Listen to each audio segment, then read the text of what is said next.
হেলথের একটু up down হলে শরীর মন দুজনেই যেন একসাথে থামতে চায়, সবকিছু থেকে বিরতি চাই। কিন্তু এখন ভাবি মা বাবা যারা প্রত্যেক দিন প্রতিনিয়ত কাজ করে চলেছে তাদের কি বিরতির প্রয়োজন হয় না? তাদেরও অবশ্যই হয়, কিন্তু সেই জায়গাটা তাদের নেই। ওনারা জানে থেমে গেলে পুরো সংসারটাই থেমে যাবে, সেই জন্যই তাদের বিরতি পর্ব হয়তো থাকেই না। আমার মনে হয় কন্টিনিউয়াস কাজ করে যাওয়ার এটাই সব থেকে বড় মোটিভেশন। জয়েন বন্ধুরা, আমার স্টাডি চ্যালেঞ্জের আজ 116তম দিন। আজকের দিনের প্রথম স্লট সকাল 6:30 থেকে শুরু হয়। সকালটা অঙ্ক দিয়েই শুরু করি, সারাটা দিন অঙ্কই করবো আজ। অঙ্কের যতটুকু কমপ্লিট হয়েছে ততটুকু রিভিশন দিচ্ছি। তো চ্যাপ্টার ধরে ধরে লেটেস্ট যতগুলো কোশ্চেন আছে সবগুলো প্র্যাকটিস করছি। 8:30টার দিকে একটা ব্রেক নিয়েছিলাম, ছাতু গুলিয়ে নিলাম আর চাও বানিয়ে নিলাম। চা খেতে খেতে পরবর্তী স্লট 9টার সময় শুরু করি। 11:15 দিকে স্লট কমপ্লিট হয়। অ্যাকচুয়ালি স্লট কমপ্লিট না হলেও 1.5-2 ঘন্টা পরে একটা ব্রেক নিতেই হয়। ফুল ফোকাস দিয়ে বলে 1.5-2 ঘন্টার প্রচুর ইনফরমেশন গ্যাদার হয়ে যায়, সেই জন্য ব্রেক নিয়ে নিয়ে পড়াটা অনেকটাই উপকারী। তো এর মধ্যে ওয়ার্কআউট, স্নান, মেডিটেশনটা সেরে ফেলি। এই কটা দিন যেহেতু এডিটিং করছিলাম না, সেই জন্য এই সময়টা ফাঁকা ছিল, পড়তে বসে পড়েছিলাম। 1 ঘন্টার মতো স্লট ছিল। এরপর জেঠিমার কাছে তরকারি আনতে চলে যায়। বিট্টু আবার এখানে কি শব্দ করছে শোনা যায়।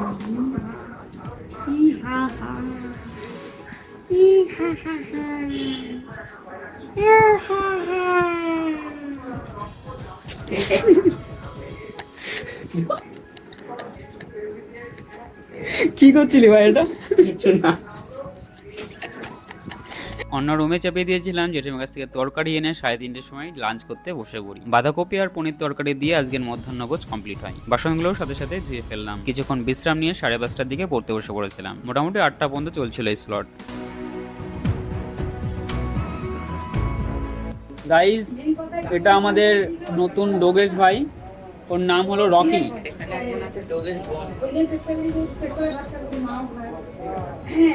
ডোগেশ ভাইয়ের সাথে আলাপ আলোচনা হওয়ার পরে বিট্টু সাইকেলটা নিয়ে ডাক্তারখানার দিকে বেরিয়ে পড়ি। যেহেতু প্রত্যেকদিন রাতে জ্বর আসছে, তো ভাবলাম ডাক্তার দেখিয়ে নিই। একটা ভাইরাল জ্বর বেরিয়েছে, নামটা মনে পড়ছে না। পেট খারাপ, জ্বর নাকি একসাথেই হচ্ছে। রাতে খেতে ইচ্ছা করছিল না, তাও রুটি নিয়ে আসলাম। তো ডিনার কমপ্লিট করে আজকে সব টাস্ক কমপ্লিট হয়।